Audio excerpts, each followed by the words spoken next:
على فكره بمناسبه اعتراض على التحكيم، المباراه قدام بين الاتحاد ودمنهور، فالحكم طرد لعيب من الاتحاد فالاتحاد انسحب. مشكله ده هل ده يعني مشكلة طب قول لي ما هو بعد كده يعني الجمهور هيعمل ايه لما بيلاقي كابتن محمود بكر قال لك الناس ما بقتش بتخاف. طب معانا الزميل وليد السنوسي من اسكندريه يقول لنا ايه اللي حصل. مساء الخير يا وليد. مساء الخير يا كابتن شوبير. ايه اخبارك؟ الحمد لله يا كابتن، تمام يا كابتن. ايه اللي حصل النهارده؟ كابتن شوبير، النهارده كان في مباراه وديه بين نادي الاتحاد السكندري ونادي دمنهور، مقامه في دمنهور. في دمنهور. في دمنهور يا كابتن. كويس. كان في جمهور؟ كان في جمهور حوالي 200 مشجع بس من دمنهور. جمهور قليل يعني. الاحداث الواقعه كلها كابتن، كان في كره مشتركه مع اللاعب مصطفى مشير عثمان مع احد لاعبي دمنهور. كان كره يعني شديده شويه. اللي توجه على اثرها اللاعب ابراهيم الشايب لاعب الفريق، يعني توجه بسرعه شديده قوي للحكم المباراه. الحكم اسمه محمد قطب من منطقه البحيره. وكان في عتاب بين ابراهيم الشايب وبين الحكم على اساس يعني الواقعه شديده شويه. فالحكم طلع الكارت الاصفر للاعب ابراهيم الشايب، فاطاح بايد الحكم، فتلقى الكارت الاحمر وطرد ابراهيم الشايب. فعلى اثر هذه الواقعه تم مكيده سحب الفريق وخرج من غرفه خلع وطلع من الملعب.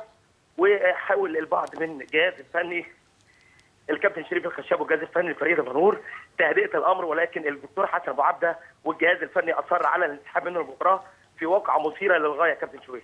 كانت النتيجه كام؟ كانت النتيجه 0-0، ودي كانت في حوالي بعد مرور ربع ساعه من الشوط الثاني يا كابتن شويش. ولكن البعض من الجهاز الفني والمجلس اداره نادي دمنهور كان مستاء جدا من الواقعه، وقالوا ان دي مباراه وديه ما يصحش فيها الانسحاب. ولكن الجهاز الفني النادي الاتحاد السكندري والدكتور حسن ابو عبده اصروا على الانسحاب في واقعه كابتن كانت يعني مسار الجدل للجميع في انسحاب لنادي الاتحاد السكندري. والبعض قال ان نادي الاتحاد انسحب بعد الاداء الرائع لفريق دمنهور خلال الشوط الاول. شكرا يا وليد. يعني قول لي يعني طب يعني الجمهور لما يشوف المدرب بيعمل كده واللاعب لما يشوف المدرب بيعمل كده، اللعيب ضرب ايد الحكم نزل الكارت الاصفر، لا انا هقول لك من باب للطاقه كده الحكم ادى كارت احمر. يعني محمد قطب ده من الحكام الكويسين عشان تبقى عارف. من باب للطاقه انا هاجي اقول لك الحكم كده ظالم وادى كارت احمر. هو ده مش ممكن يحصل في الدوري؟ هل مكيده او الدكتور حسن وانا احترمه جدا يقدروا يسحبوا الفريق في الدوري، ولا هيعملوا اعتراضات وبعدين يثيروا الجمهور زي ما انت بتقول تبوظ الدنيا كلها؟ دي مشكله كبيره برضه. ان الاجهزه الفنيه واللاعبين في الملعب بالظبط برضه عليهم دور. يعني اولا يعني ايه الداعي للانفعال في ماتش ودي؟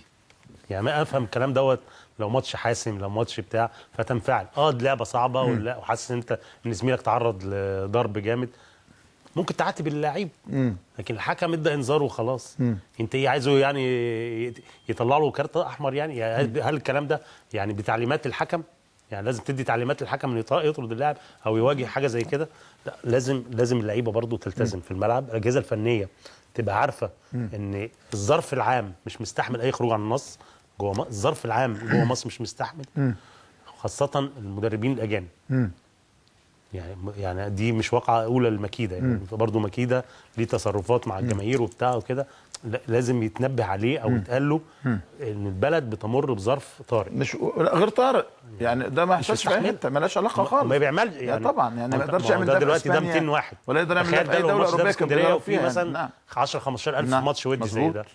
وفي ملعب عادي، مش في استاد اسكندريه بقى، في ملعب عادي سهل ان الجمهور ينزل الملعب. الفرقه مش مطمئن شويه زي ما قال وليد، فالراجل قال لك خدها حلوانه في سلوانه واخرج بدل ما اتغلب، لان انا كنت ب 11 لعيب كان دمنهور احسن، فالشوط الثاني ممكن اخسر يبقى شكلي مش كويس، يبقى خلعت من المباراه. انا عايز اقول لحضرتك حاجه من متابعتي للاتحاد والاخبار اللي بتيجي. مش الاتحاد عنده مشكله كبيره جدا وهيعاني معاناه كبيره جدا هذا الموسم.